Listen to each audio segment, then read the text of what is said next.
the sound's coming from.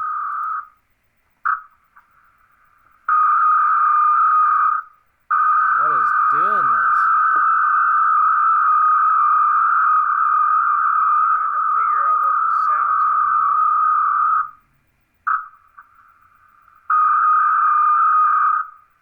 What is doing this?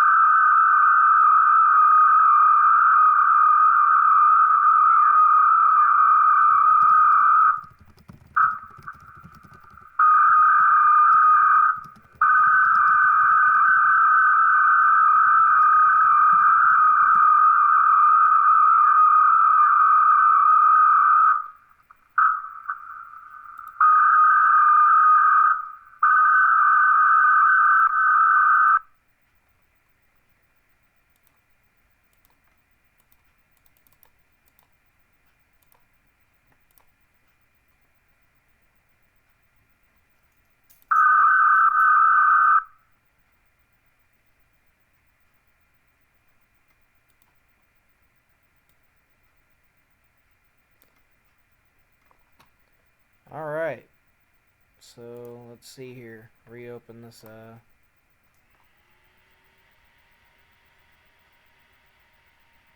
page here.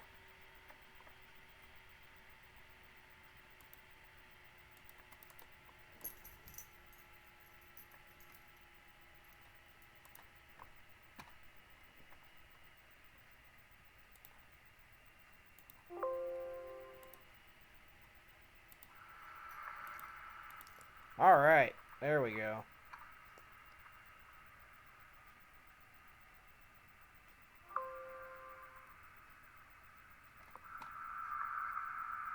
Alright, there we go.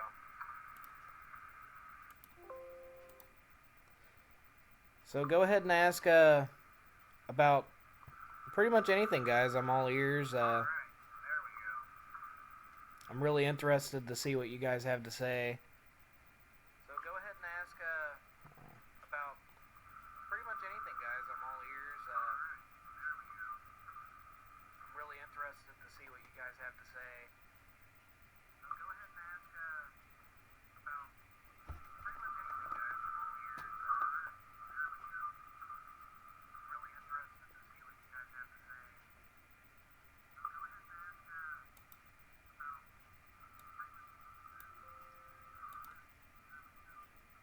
Hello.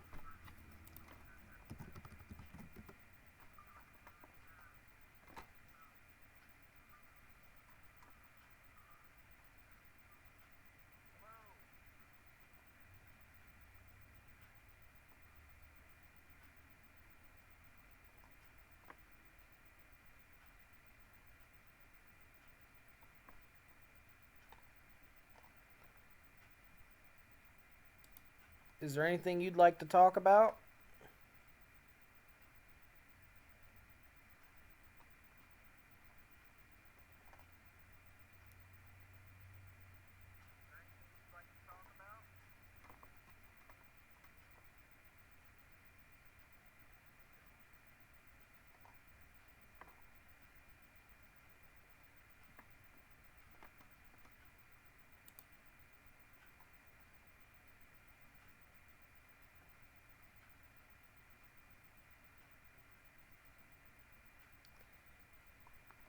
Well, just to get started, mainly what I wanted to talk to you guys about today is since the new rules have come into effect on the tariff and all that stuff, I did want to talk to you guys about that and about like how is that going to affect Snap-on or any other tool manufacturer that may have a manufacturing plant in Mexico. So to to add on to that, Snap-on sets their own prices, and their prices are probably some of the most expensive there are. So when it comes down to that, it's really, really hard for me to crunch the numbers and look at how different things are going to be, regardless of price. So a 20% tariff is pretty extreme on all imports. So you got to think if Snap-on is spending probably say on a ratchet set, like a 3/8 ratchet. Uh, they might spend like maybe $25 in production to make that ratchet, and then send it down the line, and probably another 10 or 15 in tooling and stuff, and then maybe another 5 in shipping. So that puts them at about $45 that they got into this ratchet. So when you're looking at that, that's before anything. And then once it gets to the border, it has to go through customs and be tariffed. So the company has to pay for that to be introduced into our country. And hey David, I'm glad to see that you are watching the live stream.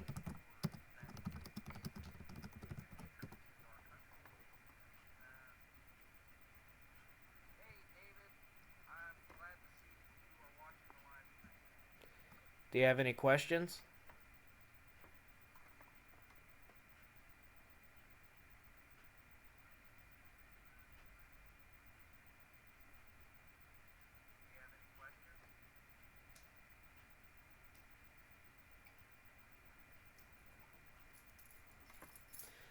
Anyway,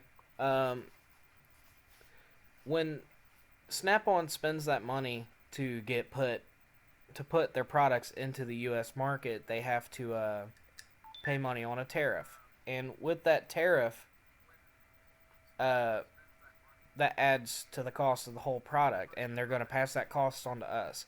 So they're not going to just do it 2020 and call it even. They're going to mark it up. They're going to want to make money on that tariff. So an average socket set's about $280 from Snap-on. So at 20% on top of that, you can expect to see another $56 added to your overall cost of that. So your normal socket sets will go up to about $340 after taxes, maybe a little bit higher, and it's just going to get really, really painful really quick for us as the prospective technicians, or as technicians, because we're already spending a mint on these tools.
I will be right back. I'm going to go grab some tools and explain the differences. Um, so please bear with me, and I will be right back.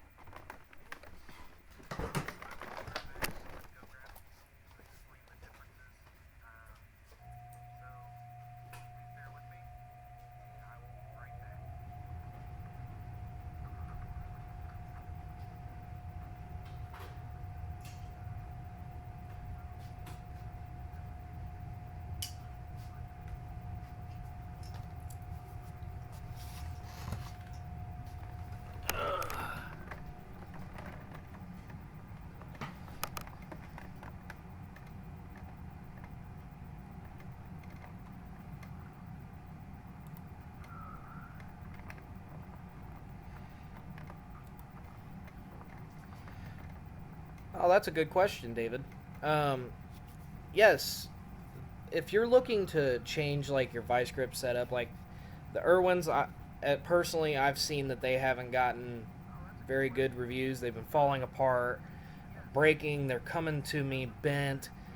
Um, so yeah, I think if I was gonna go to a different brand, it would probably be one of the higher brands like Snap-on or Mac, because while they are still technically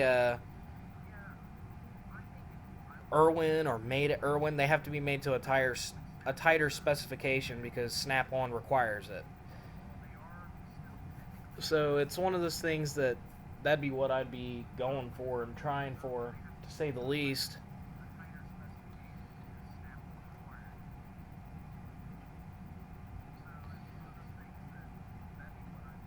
I mean, for instance, these side cutters here are Blue Points, and they are decent quality. These side cutters here are Blue Points, and they're decent quality, but the only issue is they just go dull. The metal's just not as strong as it should be. You cut a few things of wire, and it's just not what you want anymore. So that's why I went ahead and purchased Snap-ons. And these things, I cut paper with these things. They're that sharp. So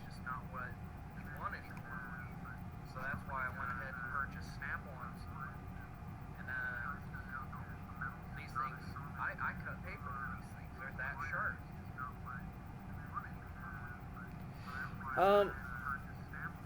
Another thing about the Irwin vice grips is like you said in your comment. You said they're just not the quality of the old ones, and unfortunately, Irwin actually started making their vice grips in China rather than in the United States. They haven't started posting it yet that it's made in China because they have a stock of the American made, but they've been raising the prices on vice grips for years. I remember when I was like 15 or 16, you could buy a thing of vice grips, like a singular set of vice grips, for like $7, and now they're like 13 or 14.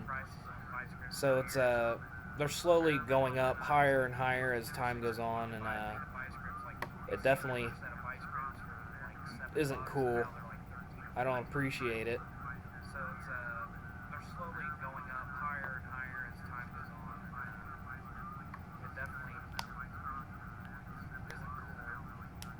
Do you have any other questions?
Yeah, I mean, this was definitely an unplanned stream. It was more of like a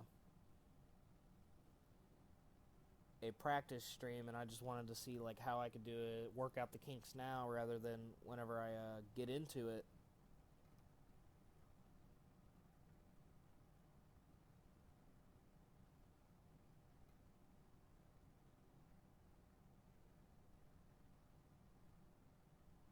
And that way we could actually have some really, really good conversation and get better at working on cars. All right, Mike Valentine. His question, as you guys probably saw, was what's the opinion on selling Craftsman at Sears, good or bad? Honestly, Sears owns Craftsman, so like I can understand why they're selling it, but my my thoughts on it is it's not a big deal. You could definitely stand to expand selling Craftsman elsewhere, I've noticed that Kmart still sells some of their stuff, but Kmart is slowly dwindling, as we all know. I actually just went to Kmart a couple weeks ago and I picked up a couple of Craftsman items for like 80% off because they're just liquidating everything. They're trying to get rid of all their stock because they're closing so many stores. But I think it's good that Sears is still selling Craftsman. It just sucks because I actually just took something back for a warranty probably 3 months ago, and they fought me tooth and nail because it's just costing them so much money for these warranties. So I would say overall, I think it's good that they're selling Craftsman. I just don't like that Craftsman is made in China now. I don't like the fact that they're upping the price, even though they're paying a lot less to make that tool, and the tools are obviously a hell of a lot less uh, strong, and they just aren't made with the same quality that they were back in the 90s and 80s. I mean, I have some U.S. made Craftsman stuff, and I'm holding on to that like it's made of gold because it's it's tough and it's really good for steering suspension work. And I really like their wrenches and all that. So it just kind of sucks in that respect. But other than that, I do think that Sears selling Craftsman is good. So great question. I really appreciate it. Thanks for watching, guys. Um, any more questions? Thoughts about the channel? I'd like to hear some criticism and hear what you guys would like to see more of on the Thrifty Mechanic channel, and what you guys have seen enough of and are sick of. That way I know not to keep doing it or to just give it time and wait till I accrue more or to do more. It's I'm just trying to get a feel for you guys here. I mean, there are 4 of us watching so far, so that's really cool. Thanks for watching, guys. I really appreciate it. Um, this is actually really new for me and really foreign. I just tried a new streaming software, so we'll see how it works.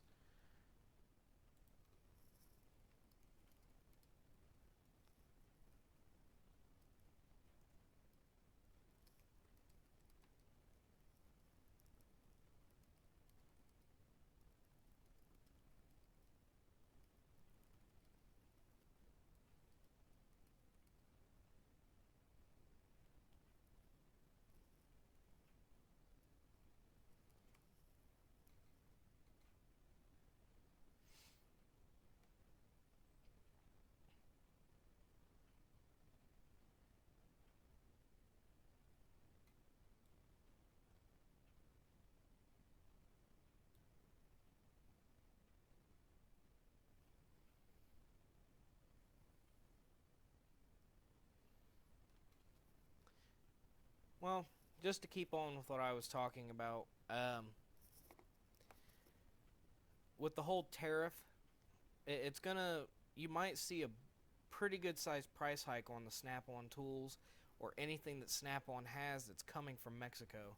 So obviously, like these blue points, they're made in China, so we're not going to see a price hike on these. But what we might see a price hike on would be like probably not the Snap-on pliers because these are made in the USA. It says it right there. But you'll probably see like a price hike on some of their uh, electric tools, like their cordless ratchet or whatever. I think that's made in Mexico. And then some of the wrenches and stuff are made in Mexico, like the weird wrenches, like your half moon wrenches and stuff of that nature. That's definitely made in Mexico. Um, so it's one of those things. Like it's really hard to fully grasp exactly what this tariff is going to do because you got to understand that Snap-on's out to make money and they make plenty of it, but they're not going to eat a 20% cost on the product. So if that product costs them $45 to make and they want to sell it for 160, they have to eat 20% of their MRSP. So that's going to be $32 that they're going to eat, and they're not going to eat that. They're going to pass that on to us at the end. So they're going to charge us $200 for a tool rather than 160. It's still outrageously expensive. It's not better. It's worse. And I'm just really nervous to see what they got to come out with. So either Like Real Tool Reviews said, because he released a video a couple days ago talking about the tariff and like how it would affect us as tool buyers, and he stated in his video that it wouldn't affect it. I personally disagree because Snap-on sets their own prices. It's not like anybody's really competing with them. They are their own brand. Nobody's able to come up to that level. So it's like the only other person that can really compete is Matco or Mac, and they're not competing because you can go anywhere in this country and you can find a shop. Chances are there's a Snap-on guy that visits that shop.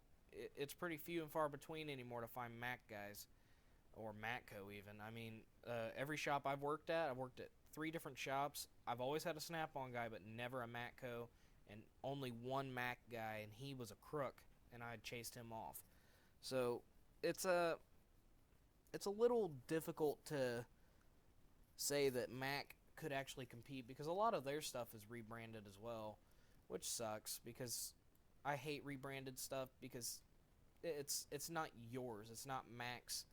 They just tell them, "Hey, we're going to pay you a little bit extra to make this better, and then we're going to sell it under our name." So all of Mac's vice grips and stuff are Irwin vice grips. It's just they just do a little bit of tweaking on it. That's why I don't even bother to buy Mac tools because most of it's Stanley, Black and Decker, and all that stuff. So it's hard to really level up with them like that. Snap-on, however, they do make their own hand tools in most cases. There are some that they bought the company out, and then that company is still making them. Like everybody's favorite pipe wrench, the PWZ series pipe wrenches from Snap-on. Fantastic tool. If you hadn't had a chance to check them out yet, they are awesome. Awesome for steering, suspension work, and alignments on like big trucks. You get a lot of leverage. They bite real good. They don't slip too often. So it's a really, really, really nice tool. And they have multiple sizes. I think they go up to a 4 now. And I don't know how big that is, but it's pretty big. So that tool was actually a product of Bahco, Bahco, which was a European company that was like, I guess, the equivalent to like Craftsman here. So when Snap-on saw them, they bought them out and started using that tool and marketing it as Snap-on. And it's just blown up even more than it already did. So it's pretty neat. I like the tool. I own one. I'd like to get more, but I can't do that till I get back into a shop because I'm not going to be calling my Snap-on guy telling him to add stuff because he might add more than what I want. So it's a little difficult to really speculate on how much the tariffs are going to bug us. I know I'm bouncing back and forth, but I want to stay on that tariff thing because that's mainly what I wanted to speak about today is like Q&A on that tariff and how's it going to affect us. I've been talking to a couple of people who are in the merchandising business for tool companies. Like I was talking to a guy the other day from Black and Decker, and he was telling me a little bit about how that tariff's going to drastically affect them because instead of being able to sell like their impact drivers like the one I had for $60, that's going to skyrocket it probably up to $90 or to $100 because they got to be able to, they have certain requirements to make profit margins. Like they have to keep a certain profit margin on a tool to keep it on the shelves. So it's like if it costs them $40 to make something, they want to make at least 60% on that tool to keep it on the shelves and make it worthwhile for them to keep it on the shelves. So they want to be able to make 60% on that tool. So $40, if they mark it up 1.6 times, that's going to be 60, almost 65 bucks or so. And then they'll take that and the retailer's going to add their little bit because they want to make their money too. So it'll go up to 80 or 85 or 90 depending upon shipping costs and every other thing because that's the biggest part of this entire thing.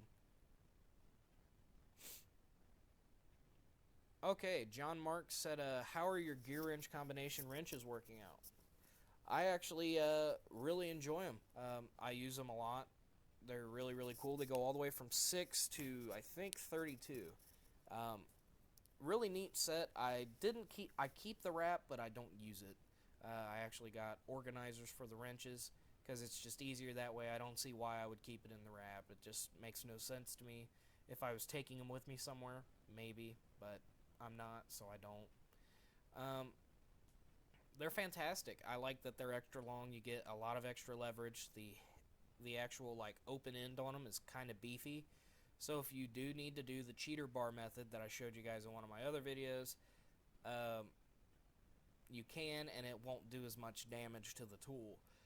Again, that is considered abuse, so you may or may not get covered by Gear Wrench's warranty uh, doing that. So I don't recommend you doing it because you can mess yourself up because you will have to buy a tool if Gear Wrench says, hey, we're not covering it, you did that to yourself. Now, they can tell the difference between the two. Like, you'll send the tool in to be warranted and they'll send you a new one. Or if you buy it off a truck, the dealer, that's up to the dealer to warranty that, so it's going to be a different situation. But I like them. I think that they're fantastic and they're a great price for the money. I mean, I paid $120 for them, and if I were to buy a Snap-on set that size, it'd be well into the thousands. So, I mean, I know the Snap-on 32 millimeter wrench is $125.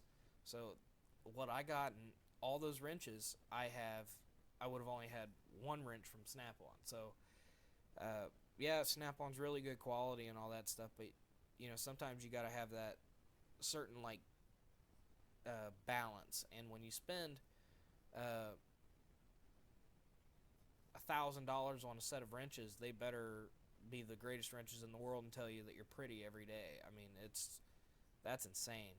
So, yeah, I've told you guys before, don't cheap out on your hand tools because that's your bread and butter, and I still stand by that. But you have to be able to work within your means. You don't want to put yourself into debt and really, really put yourself in a tight spot, because if something happens, you lose your job, time slow down, somebody's still going to have to be making those tool payments. And if your tool payment's more than what you're making, you're not going to be making your tool payment. So, because you got to eat. And that's the same way that the Snap-on guy feels, or whoever you buy your tools from feel. So, you got to keep that in mind. But to answer your question, John, they are great wrenches. I highly recommend them. I'm sure you'll enjoy them. They have saved me countless times, and I'm so glad that I spent the $100-something buying them rather than forking out my leg and giving it to the Snap-on man to get me a set of 8 to 19 millimeter wrenches, because I like the 21s, the 22s, the 24s, 27s, and 32s for suspension work. So, yeah, I mean, that's probably one of the best things I ever bought. I also have the Gear Wrench double box ends, one with the ratcheting side and the box end side. And those are really cool too because they're super long. They're like, I think the 19 millimeters, I would like to say 19 or 20 inches long. Don't quote me on that, but I'd like to say they're around there. And they're awesome. They're fantastic. I enjoy them. Those are probably my go-to wrenches when it comes to most stuff, because just how long they are, and they got that little bit of offset on them, so I can actually get in somewhere and grab something. I would like to get the flex heads though. So Tool Vector, if you're watching, I'd like to try those Tecton flex heads. I'll send them back. So yeah, they're good wrenches. I don't have any problem with them. I like a lot of Gear Wrenches stuff anyway. Another good brand that is price conscious that I've actually found a lot of confidence in, and I'm actually sponsored by somebody who sells them, is Tecton. You guys have probably heard it once or twice before. Tecton makes really, really good sockets, specifically their impact sockets. I've seen a lot of videos talking about their chromes, and it's not very good.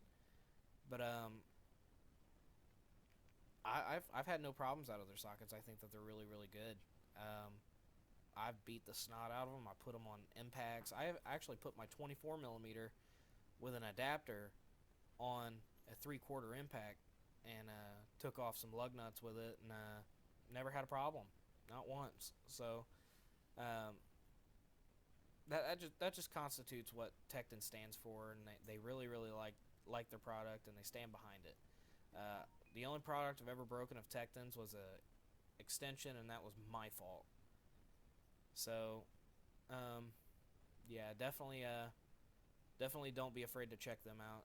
If you don't know where to buy them, you can buy them at toolvector.com. You can also buy them on Tecton's website, and you can buy them at, like, I guess you could buy some at Meyer Foods. I don't know if that's around you guys. I don't know if it's a countrywide thing, but where I'm at in the Midwest, they're pretty prominent. So uh, pretty nice tools. I was gonna buy the Tecton side cutters, but I changed my mind and went with the Snap-ons. Yeah, it's like 7 times more money, but this is gonna be a lot easier for me to warranty than a thing of Tectons, because that's the weird thing about Tecton is sometimes they're really cool about that warranty, and they really really are when it comes to, like, their sockets and their extensions, but when it comes to other things, not so much. Excellent question, John. I appreciate you watching the videos and sitting here with my on my live stream.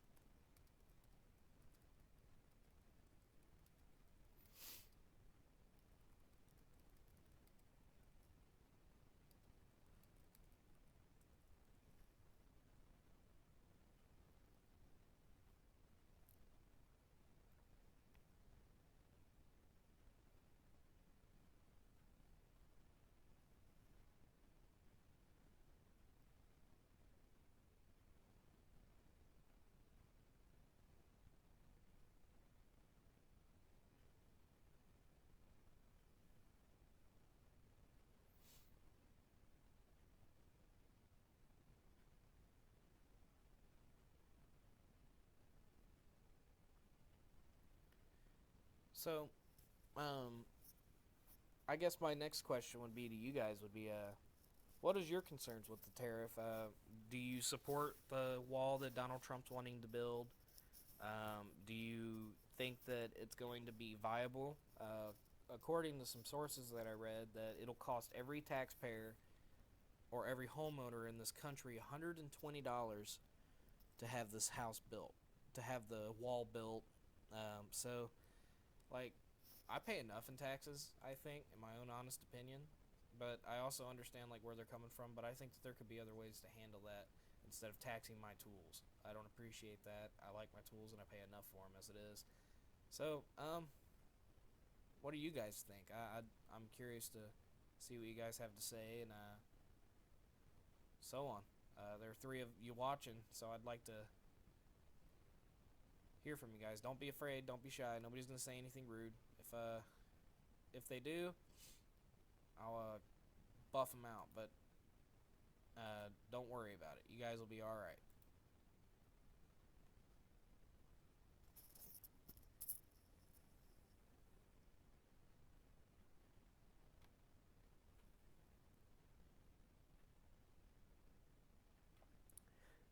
Oh, your 1/2 inch wobble socket. So like what size? Like your 24 millimeter? Like, is it like the impact socket, or is it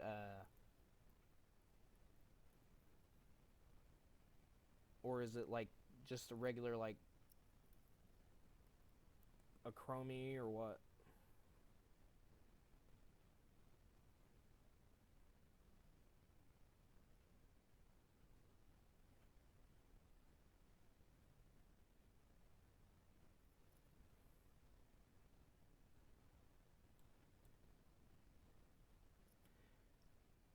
I mean, for impact wobble sockets, I mean, normally oh, okay, like the IPDs. Okay. Yeah.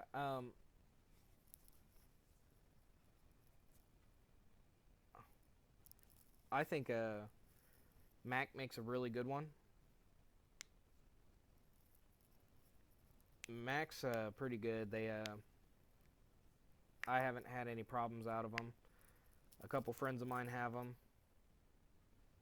They I like the length of them because they're kind of short, but they still got a really good articulation in the head of it. I don't know which one you had, but there's one that has like a locker on it, and then there's just like the regular one. So depending upon whichever one you have, that definitely makes a difference. The IPD, I think it's IPD 80 or IP 80. I can't remember the name of it exactly, but like the one I have has the locker on it where you actually have to push the button down because the socket won't come off otherwise. So, which one did you have, and where would it break at, if you don't mind me asking?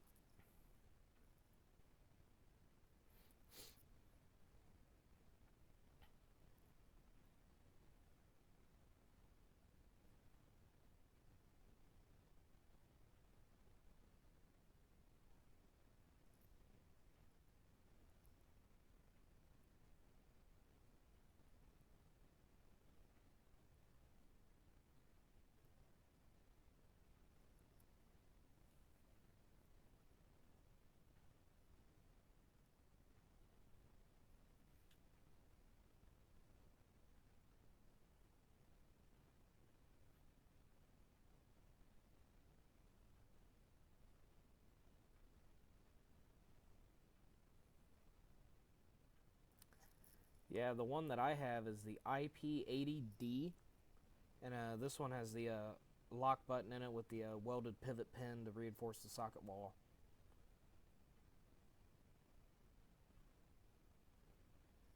It looks like this.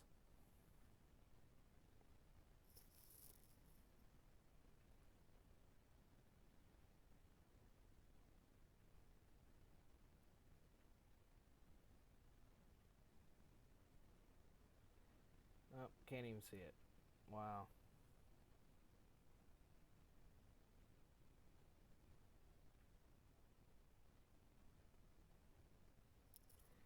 Well, that was pointless.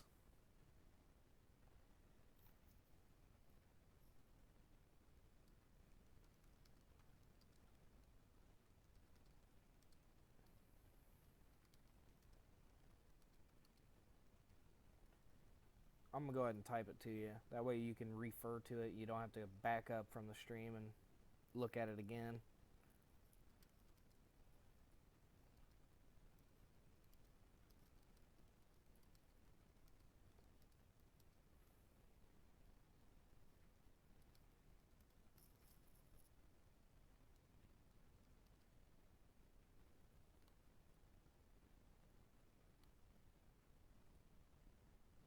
What kind of impact are you using?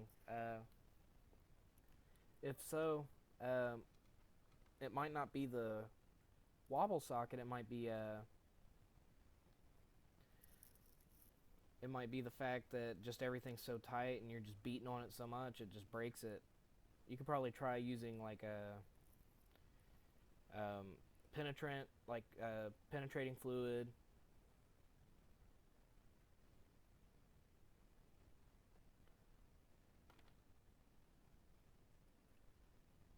or if you got an oxyacetylene torch in your shop, you can use that. I know that I would never mess with steering suspension living in the Midwest with anything but an oxyacetylene torch because stuff just gets so rusty and nasty, and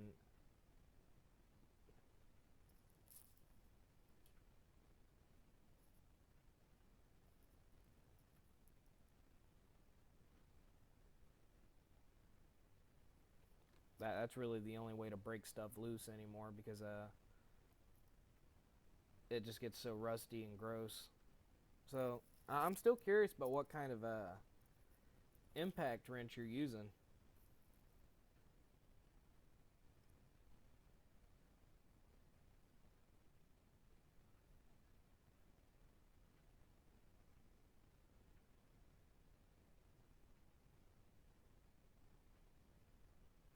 have to look into getting one because I want one with so much power it's breaking my impact tools. That's awesome.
So I guess since I got these two tools out, I'll just show you like the distinct differences and why I actually spent the extra money on a Snap-on.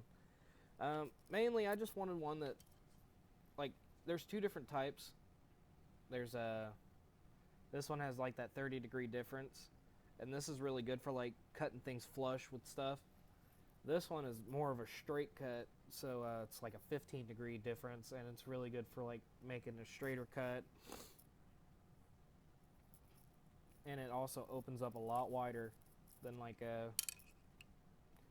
than the Blue Point. As you can see, Blue Point doesn't really open up near what it should.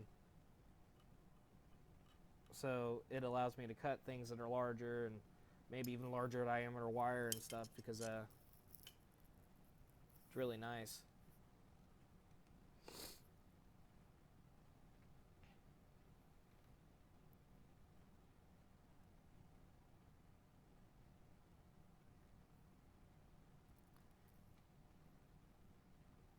Don't leave me hanging, John. I'm curious to see what kind of a impact wrench you got. I'd like to know. That way I could offer you a little more advice, like whether you need to turn the power down on your impact wrench, use heat, use penetrating fluid, um, and so on and so forth.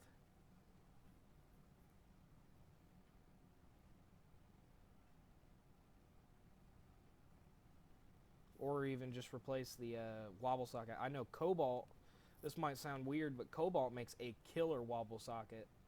Um, so like, and its impact, it's really nice. It's short.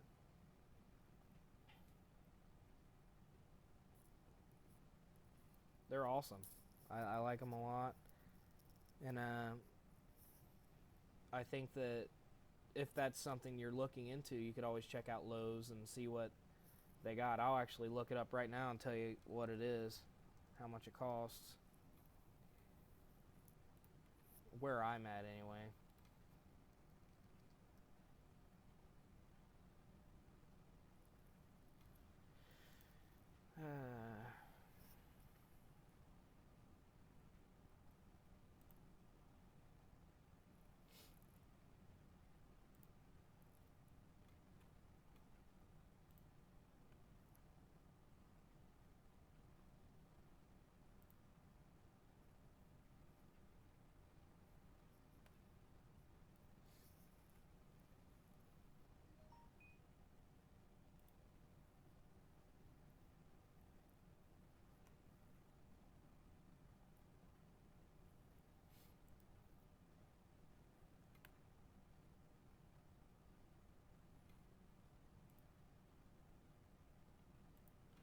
I'm trying to find it.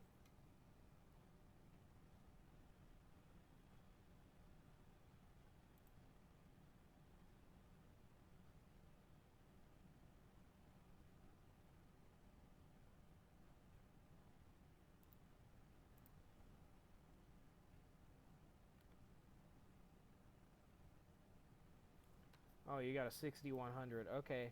Um, Probably, I would say if you can try to turn the air down on your 6100, uh, use use penetrating fluid because you're in Florida. So penetrating fluid would probably be your best friend.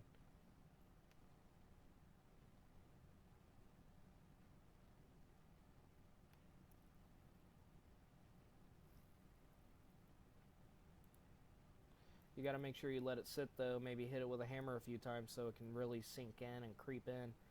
A really good brand of penetrating fluid, if you're looking to buy your own instead of using like your shops, you can check out their Aerocroil. It's kind of expensive, but it lasts forever.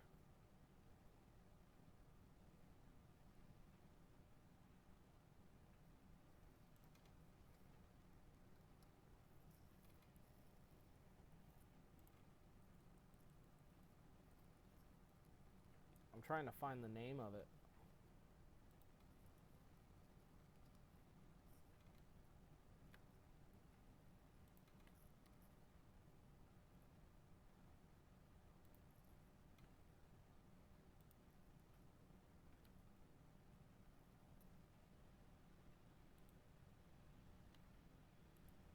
I will find it.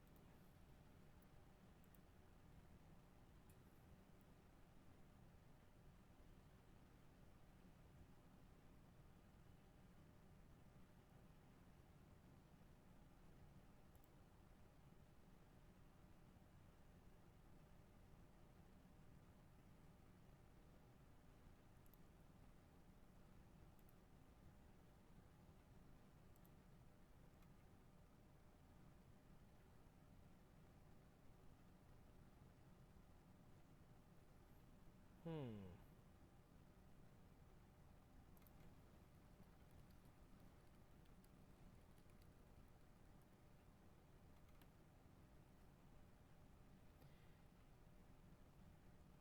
Yep. Probably the best bet would be to like look at their, like, you have to go in and talk to one of the guys. They'll know exactly what you're looking for. The universal impact swivel, it looks just like Snap-on. It's a pin style and everything, but when I worked at F-Tech, which was my research place, I used one of those and we beat the snot out of it. So I think that it could be really beneficial for you.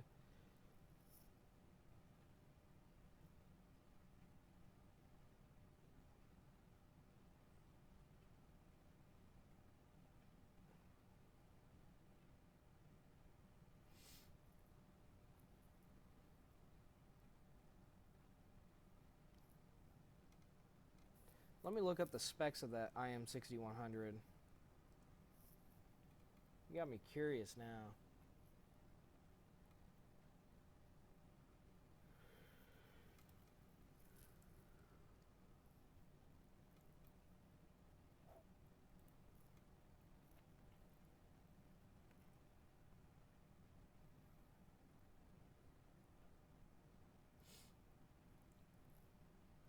Apparently, it has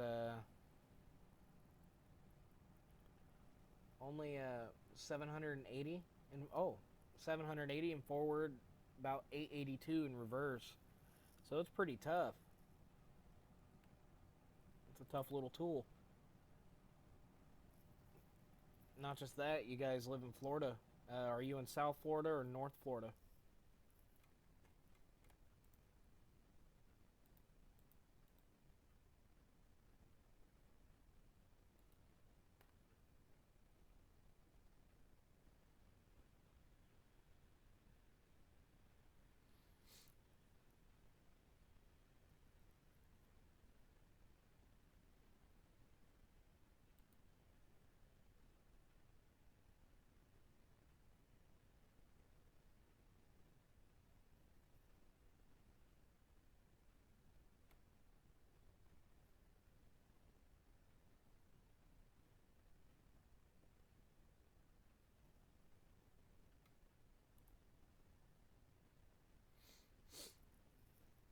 Okay, so that's definitely it. So if the exhaust is ported, I mean, I'd probably guess that it has a 20% more power or something like that, maybe.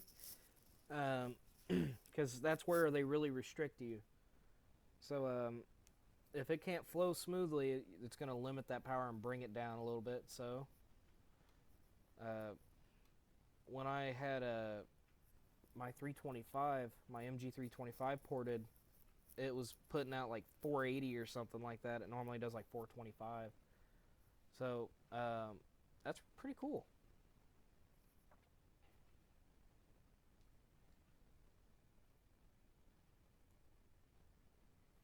So that explains it. So I'd probably say just to turn your air down a little bit, or do small bursts with your gun rather than just hammer on it.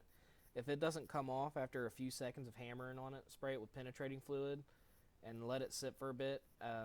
Since you guys probably don't have an oxyacetylene torch in your shop, you could look into buying like a little propane torch, because I'm telling you, that heat, you sit there and put it on that bolt head and around it, it causes all that metal to expand.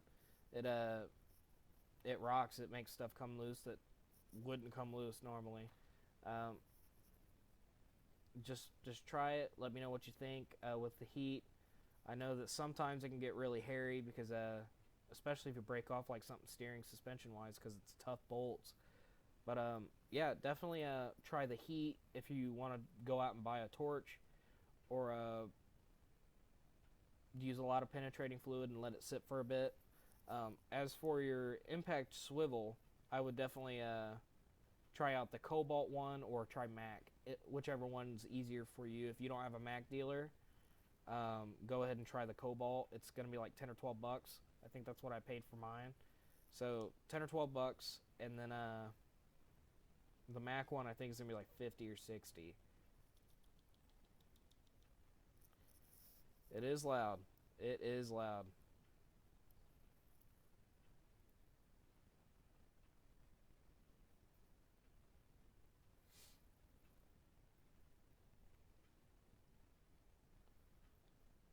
I want everybody to know I'm working though. That's the fun. It also helps to keep people from running you over and hitting you otherwise.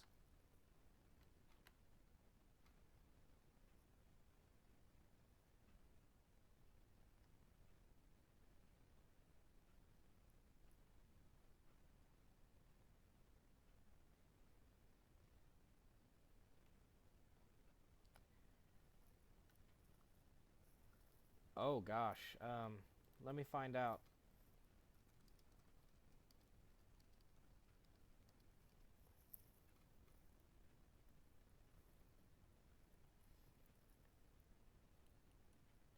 They use the Thunder Gun by Ingersoll Rand. It's like 1500, but it runs about 1,000 foot-pounds of torque, and it can zip up to 15,000 RPM.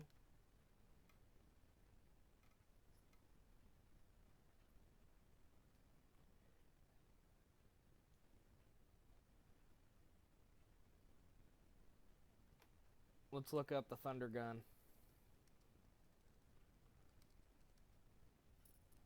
See if we can even buy one.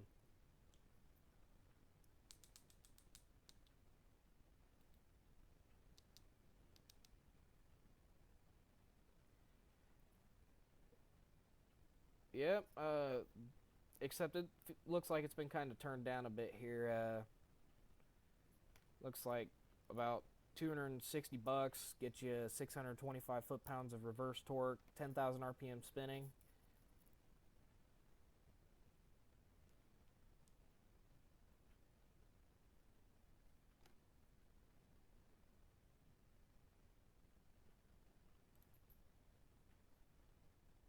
Yeah, pretty badass little gun, but it doesn't look very comfortable. It's got the original like Ingersoll Rand body on it, so it's like kind of heavy. Let's look at the specs on it here and see like what we're at. It takes a 5.4 CFM on average. Forward torque is a 625 or 847 newton meters if you're in the Euros. Minimum hose size is 3/8 or 10 millimeter, and the air inlet is going to be MPTF of a 1/4 inch or a 6 millimeter inlet. So the spec How heavy is it? It doesn't want to tell you how heavy it is because it's probably going to break your arm. Oh, I'm crazy. So free speed, if you gun it, is going to be 10,000. The air consumption at load is going to be about 23 CFM. So let's compare that to like the Snap-on MG725 here.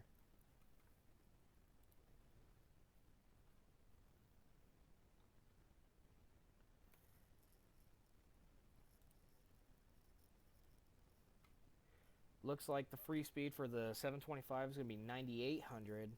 The maximum torque in forward is supposedly 810.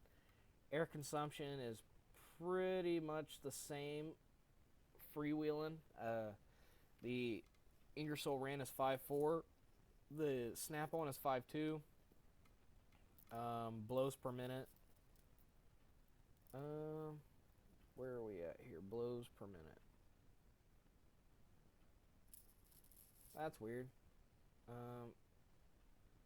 Something's wrong here.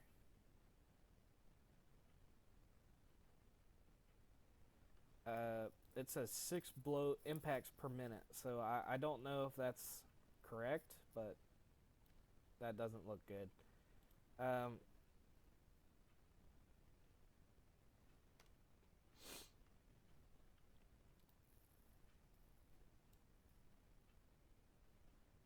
It won't. Yeah, they don't tell you weight.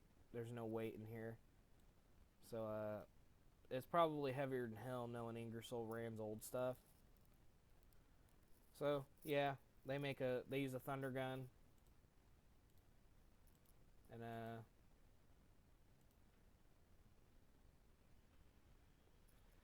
I found the information for that NASCAR information was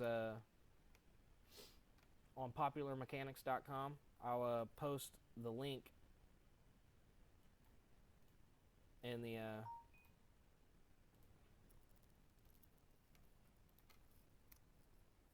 went ahead and posted that for you. You can click that link and it'll take you where you need to go to learn more about it if you're curious.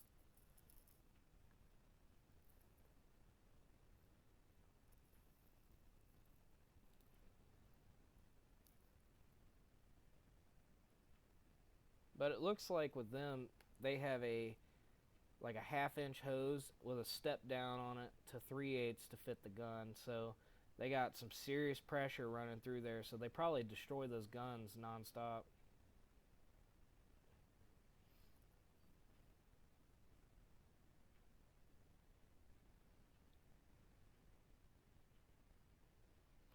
Uses 110 psi of nitrogen to produce roughly 1,000 foot-pounds of torque, 15,000 RPM.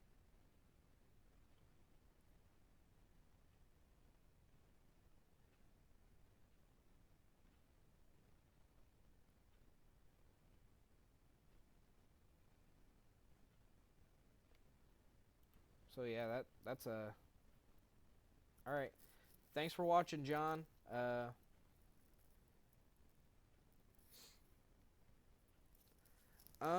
Scott, that's a good question. You're in school.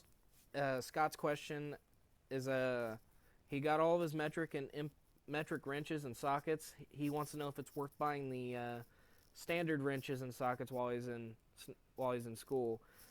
Honestly, it depends on where you're at and what you're working on. Are you looking to have like a are you going to be working on big trucks? Are you going to be working on older stuff? Are you going to be working on new stuff like in a dealership? Because most of the stuff nowadays is metric. You're going to be pretty hard pressed to find any standard stuff anymore. The only standard stuff that I do know about is the Chryslers. They have their drain plugs are either a 1/2 inch or 3/8. Normally about a 1/2 inch or 13 mil. So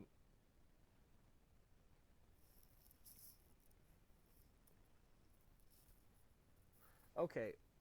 Well, it probably wouldn't be a bad idea if you can get like a scholarship or something for tools. Don't take out a loan to buy those tools. Okay, don't put yourself into debt. If you are looking to just buy a big chunk of tools at once, buy a set of shorty impact sockets and deep well impact sockets for standards. Don't worry about the wrenches. You can buy those second rate at like Craftsman or something like that. No need to spend $1,000 on standard stuff that you're not going to really use too much. You're not going to see it enough to really justify spending that kind of money. Most of the time, you can get away with a metric anyway. I've bought. If you guys look at my toolbox tours, you can see where I have my standard stuff. None of it's Snap-on. It's all Craftsman because I don't see the reason to spend $600 on Snap-on wrenches and Snap-on sockets or anything like that. It's all Craftsman. And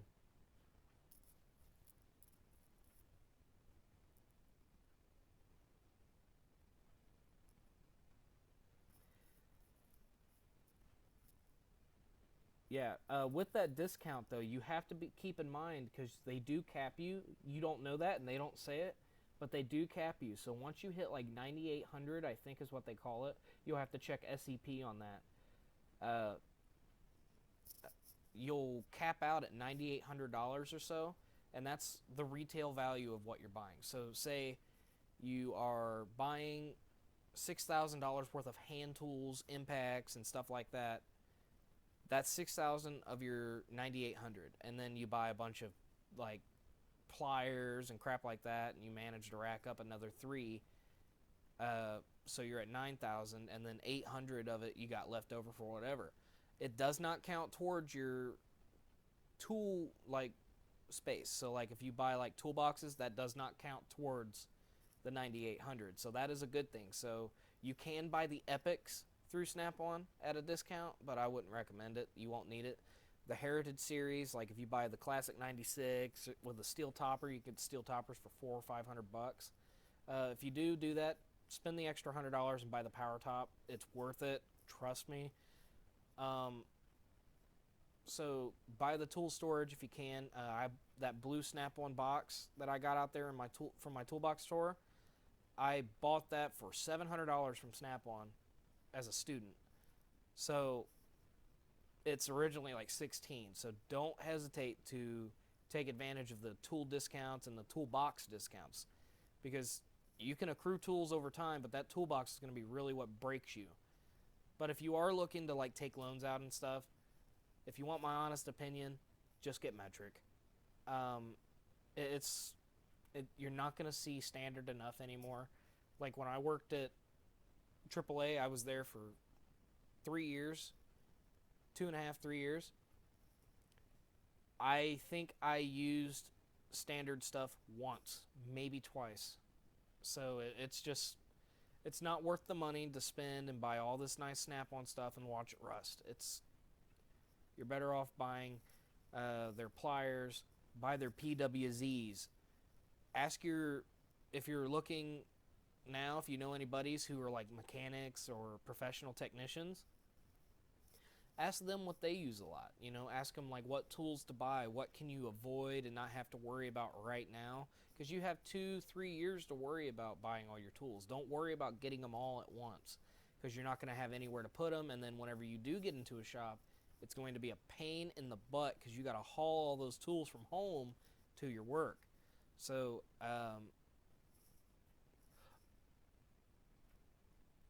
okay.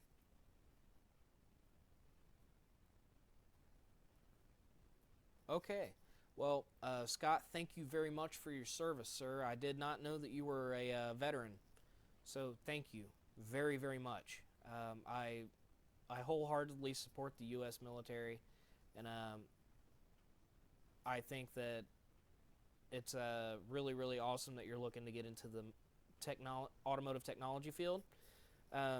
That's pretty cool that the VA bought that whole list. A couple of my buddies who are veterans, the VA did not do that for them, so I would count yourself on the lucky.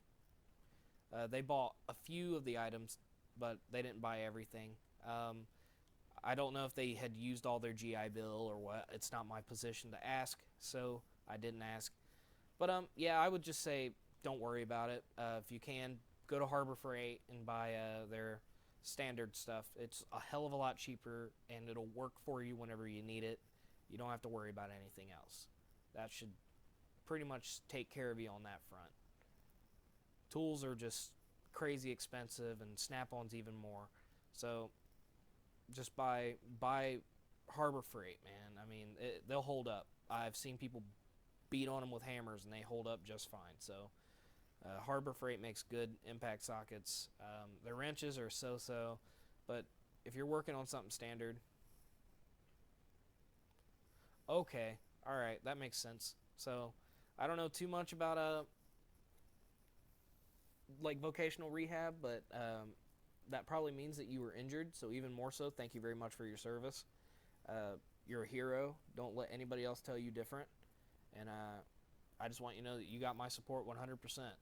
So, um, yeah, it's one of those things that if somebody were to ask me, should I buy standard? It depends on what you're doing. Like if the shop you go to, it's a lot of old guys, you're probably gonna run into some 80s and 70s and 90s Chevys and Fords and Chryslers. So it might not be a bad idea to invest in some standard stuff, but don't buy Snap-on. If you guys got like a Matco dealer or something like that, they got pretty cheap wrenches and stuff, so you could probably get away with that. Or honestly, and what I would do is I would just save up 300 or 400 bucks, go to Harbor Freight, and go to fucking town. That'd be what I'd say. What branch of the military were you in, Scott?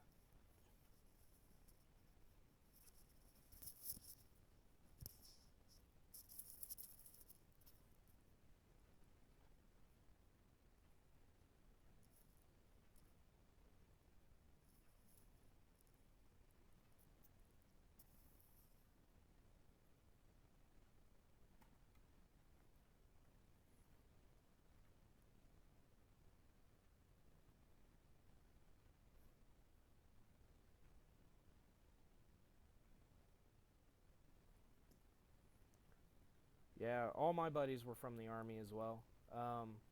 They all been overseas and fought in Afghanistan and Iraq, so I really, really appreciate your service, man. Yeah, Harbor Freight's probably your best bet.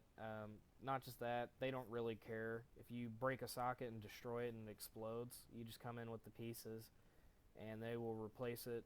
They won't even think about it, they'll just replace it. Um, I, I like going to Harbor Freight because like some of their tools are really, really good. Like their ball joint press is actually pretty good.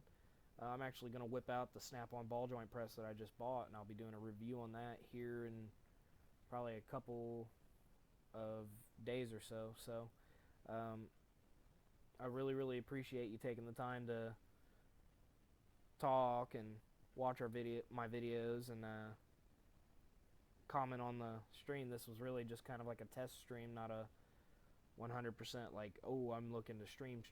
But now that we've got people here wanting to talk, it's really cool. I really like this because I get to talk to people who watch my videos directly rather than off on some other way. Do you have any other questions or concerns or recommendations that you'd like to see from me in the future?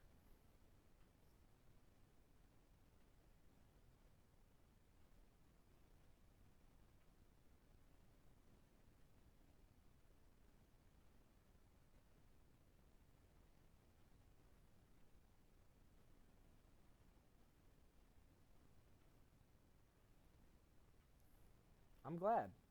That's the main idea behind this. I just wish that I had somebody telling me all the stuff that I preach to you guys, because I made a lot of mistakes when I first started buying tools, and I got on that truck, and I think I put almost $2,500 into that truck before I learned my lesson, which really isn't much when you look at the grand scheme of things, but it's still like it hurts when you're paying 135 bucks a week and you're only getting paid 300 because you're a tire tech. So it's a lesson learned. So you don't always have to buy Snap on everything.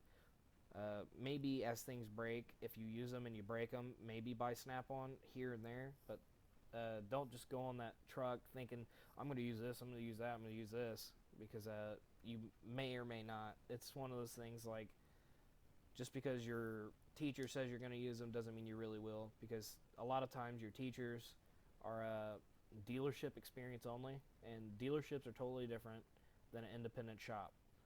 So you're gonna see those weird Chryslers with the swollen lug nuts. You're gonna see the Chevys with the leaking engines, and you're gonna see the Fords with the drain plugs that are straight up stuck on there and they won't come out. You're gonna see Toyotas with the stuck brake calipers. You're gonna see the Ford Hydro Boost calipers. You're gonna see all that. So you have to have a wide range of tools. I mean, for instance, dealership techs, they probably spend about 30 to 40% of what a comprehensive tech does, because we have to have tools for multiple different brands rather than just one set of line.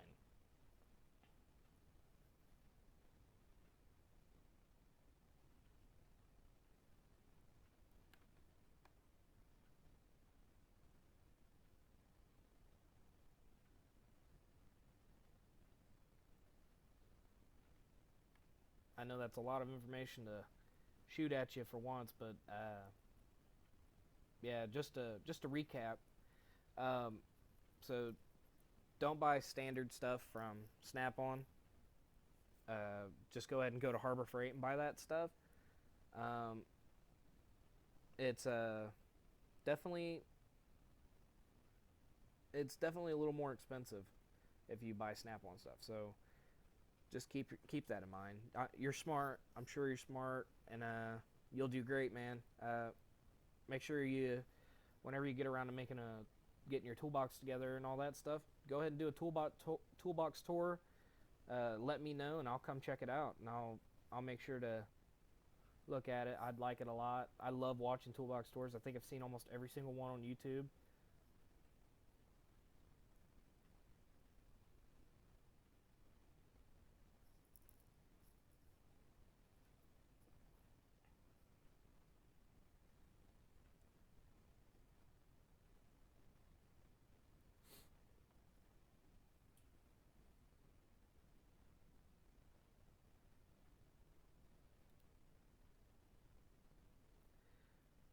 Well, I'm gonna give the stream about 5 more minutes. I actually have somewhere to be here in about an hour, so I got to get ready for that.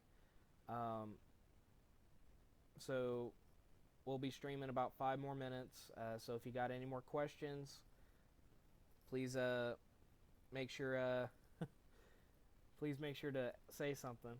Yeah, I know exactly how you feel, Scott. Like the first 6 months of me being a tire tech. Well, I was only a tire tech for 4 months, but uh, the first 6 months of me working in a shop, I actually worked out of a mobile job bag, like the Snap-on bags. I actually worked out of that. I didn't have a tool cart or a toolbox. So when I finally got a Husky tool cart, that was my bread and butter. That was my baby. And then finally I got an actual toolbox, and I had it transferred to my shop, and I lived in that, and then I got a new tool cart.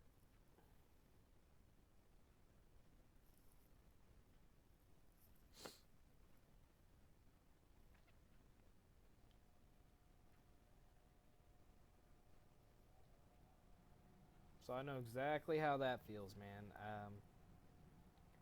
It's it's rough. The first couple of months are rough. So if you're looking to get into this field, don't expect to get in and be tearing out transmissions and stuff. It's all tires and oil changes for the first few months till you can prove yourself, and you don't have any money until then. So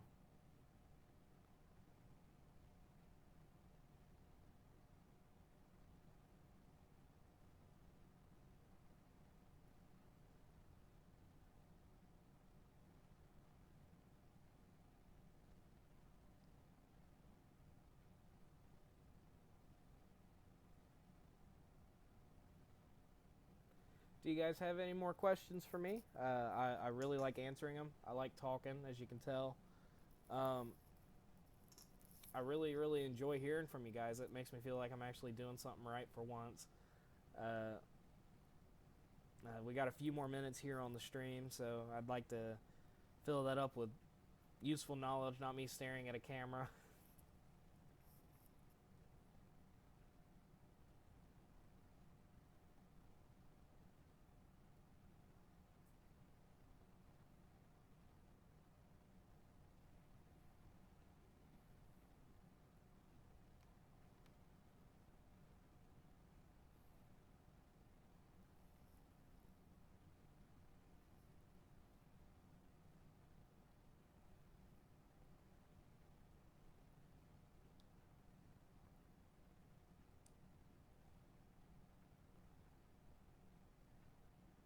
Yeah, I'm gonna try and do another stream here in a few days. Uh, that one I'll probably do out in the garage. That way I can have ready access to my tools, and you guys don't have to wait and all that. I just want to get all the kinks worked out of my streaming and all that.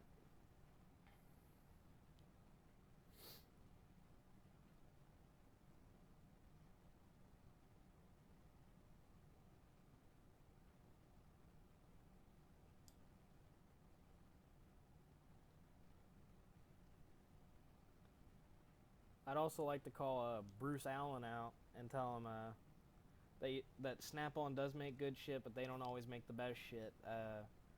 I did find some pipe wrenches that I think could compete with their PWZ brand.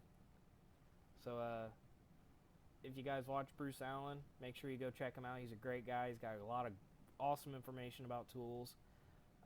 Another one is Jay Young. He's really cool too. I like watching his. He has a lot of tools and stuff. He's hashtag goals. So make sure you check him out, guys. If you're not a subscriber yet, make sure you like, comment, and subscribe to the channel. I'm gonna start posting more stuff a lot more regularly, and I'm slowly improving my videos and all that stuff. So make sure you keep an eye on that as well. I really appreciate you guys. We got about 30 seconds left on the stream, so I guess I'll take this time to tell you guys to stay safe, have a wonderful day, and be safe out there. Wrench well, don't break anything, stay greasy, and make some money, guys. Thank you.